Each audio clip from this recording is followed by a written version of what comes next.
ओए रुक, क्या हुआ? रो क्यों रही है? कोई परेशानी है क्या? बता मुझे। हाँ दीदी, अपनी किस्मत से समझौता करके भाग रही हूँ मैं। देख, गोल गोल मत घुमा मुझे, साफ साफ बता हुआ क्या है। बस वही कहानी। मेरी सास और मेरी ननद मुझे बहुत प्रताड़ित करती हैं, बात बात पर ताने देती हैं। उन्होंने मेरा जीना हराम करके रखा हुआ है। अरे ये तो हर घर की कहानी है, तूने भी तो कुछ किया होगा ना, तभी उन्होंने ऐसा बोला तुझे। दीदी, अगर मैं करती तो घर छोड़ के मैं ही क्यों भाग रही होती? उनके साथ गलत हो रहा होता ना, आज मेरी जगह वो लोग भाग रहे होते। बात तो तू बिल्कुल सही बोल रही है। और तेरा पति, वो कुछ नहीं बोलता? मेरे पति तो शहर से बाहर नौकरी करते हैं, और मैं जब भी उन्हें फोन करती हूँ तो वो बोलते हैं कि मैं अपना काम देखूं या तेरी बातें सुनूं। और मेरी सासू माँ, पहले वो मेरी थोड़ी बहुत बात मान लेती थी, लेकिन जब से मेरी ननद घर में आई है तब से वो दोनों एक हो गई हैं और मेरी बिल्कुल भी नहीं सुनती हैं। आज ऐसा क्या हुआ है जो तुझे घर छोड़ के बाहर निकलना पड़ा है? ऐसा तो हर रोज होता है, लेकिन आज कुछ ऐसा हुआ कि मेरी सहने की हिम्मत ही नहीं हुई। क्या हुआ? साफ साफ बता मुझे। मेरी सास ने आज सुबह बोला, अरे ओ महारानी, इधर आ। अरे इन पैरों को कष्ट दे ले, जल्दी आ। जी माँ जी। माँ जी की बच्ची, पूजा करने जा रही, नाश्ता तैयार रखियो, समझी? और हाँ, राशन पे ना हाथ हल्का चलाएकर, हराम का नहीं आ रहा है।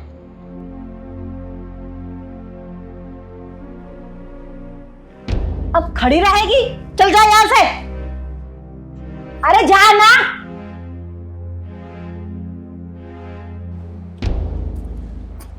माँ, आपको नहीं लगता आपने इसे कुछ ज्यादा ही सर पे चढ़ा दिया है? क्या करूं बेटा, तुझे तो पता है ना मेरा दिल कैसा है। माँ, आपका दिल ना बिल्कुल मेरी तरह है। सच कहूं बेटा, मुझसे ना किसी को कड़वा बोला नहीं जाता। चल ठीक है, मैं पूजा करके आती हूँ। बस सच बोलूं, पूजा में मन नहीं लगता। पूजा करके भी क्या मिला, ऐसी बहू। सही कह रही हो माँ, इसलिए तो मैं भी पूजा पाठ नहीं करती हूँ। ऐसे ससुराल वाले मिले हैं, कहते हैं मेरी जुबान कड़वी है। अभी तेरी माँ जिंदा है, तू चिंता क्यों करती है? आराम से रह, जब तक उनकी ना अकड़ ढीली नहीं हो जाती। ठीक है माँ। जाके भगवान जी से पूछती हूँ कि कौन से कर्मों की सजा दे रहा है। आती हूँ।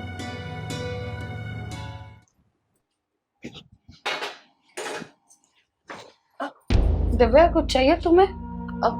नहीं भाभी, मुझे कुछ नहीं चाहिए। भाभी, एक ना काम था आपसे। बाहर ना पार्सल वाला आया है और मुझे कुछ समझ नहीं आ रहा। भैया का पार्सल है कोई, आप जाके देख लोगे क्या?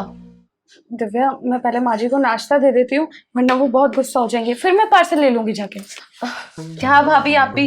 नाश्ता तो मैं भी दे सकती हूँ, पार्सल वाला वेट थोड़ी ना करेगा। आप पहले पार्सल देख लो। पर दिव्या,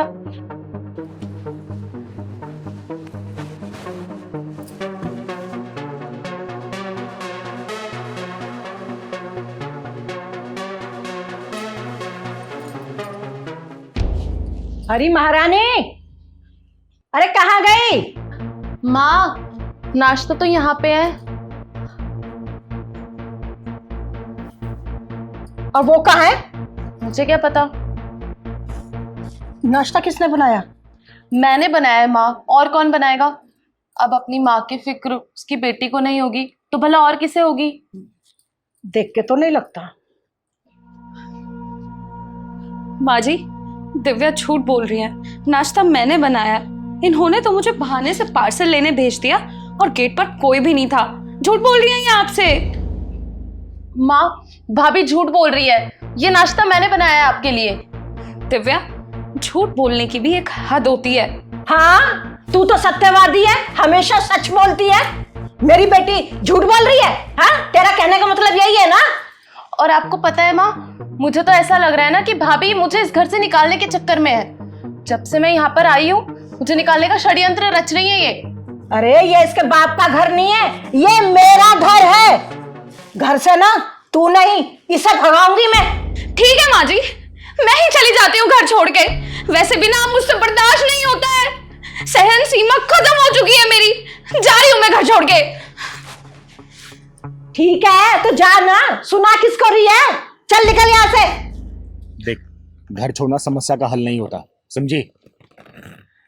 दीदी कोई कारण तो हो मुझे गलत बोलने का, बस इसलिए बोलना है क्योंकि मैं बहू हूँ। देख, चिंगारी का ना एक उसूल है, ना गलत करना है और ना ही गलत सहना है। चल तू मेरे साथ। दीदी दीदी मेरी बात तो सुनो। दीदी दीदी दिव्या, आज घर में कितना सुकून मिल रहा है। पर माँ, मुझे ना भाभी के लिए बुरा लग रहा है, बेचारी मेरी वजह से चली गई। पर मैं भी क्या करती, उन्होंने मुझे झूठा बोला था। बेटा, तेरे दिल में कितनी दया है, तू अब भी उसके बारे में सोच रही है, जबकि वो तुझे झूठी ठहरा रही थी। हाँ, झूठ बोलती है ये, झूठ। कौन है वे तू? मैं अपना पात्र परिचय बाद में दूंगी। अब तुझे पता है इसके जाने का दुख क्यों है? क्योंकि तुझे मसाला नहीं मिलेगा ना घर में आग लगाने के लिए। अरे तू खुद का अपना ससुराल छोड़ के आ गई है और इसके ससुराल को छीनना चाहती है। अरे तुम तो माँ हो ना, बेटी घर बसा नहीं पाई और बेटे घर उजाड़ना चाहती हो। अरे तुम भी तो अकेली हो ना, पति नहीं है ना तुम्हारा। अकेलेपन का दर्द क्या होता तुमसे बेहतर कोई जानता भी नहीं होगा। ये अपने पति के साथ दूसरे शहर में भी रह सकती थी, लेकिन नहीं गई क्योंकि इसे बहुत धर्म निभाना था ना। तुम अकेली थी, तुम्हारी सेवा करनी थी इसको। तुम भी जानती हो कि तुम्हारी बेटी गलत है, लेकिन नहीं, तुमने हमेशा इसके झूठ पे पर्दा डाला है और ये इसकी बातों को हमेशा तुमने नकारा है। पता क्यों? क्योंकि सिर्फ ये बहू है, बहू। अरे अभी एक बात मान लो, ये दूर कर दो सास बहू के बीच के तिरंबाइज को और बचा लो अपने घर को, वरना कुछ नहीं बचेगा। ये अहंकार के चक्कर में अच्छे घर तबाह हो गए, समझी? सॉरी, मुझे माफ कर दो बेटी, मैं तुमसे माफी चाहती हूँ। चिंगारी जी सही कह रही हैं, परेशानी तुमसे नहीं है, बहू हो ना इसलिए दिक्कत है। और हाँ, तू कल ही अपने ससुराल जाएगी। माँ, कल ही जाएगी। खुश रहे बेटा। थैंक यू दीदी। और हाँ, चिंगारी नाम है मेरा, चिंगारे किन्नर।